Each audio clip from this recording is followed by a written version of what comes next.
Gagawa tayo ng alak. Mixing alak. Ayan yung gin at juice.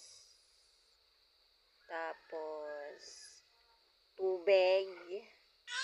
Tapos juice yan. Ilalahok natin sa tubig. Ayan. Tapos yung juice, haluin natin. Ayan. Tapos, pagkatapos naghalo ng juice, ayan, nahalo muna natin yung juice.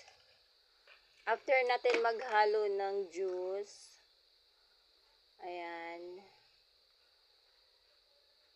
nesty yun na juice, bubuksan na natin yung GSM.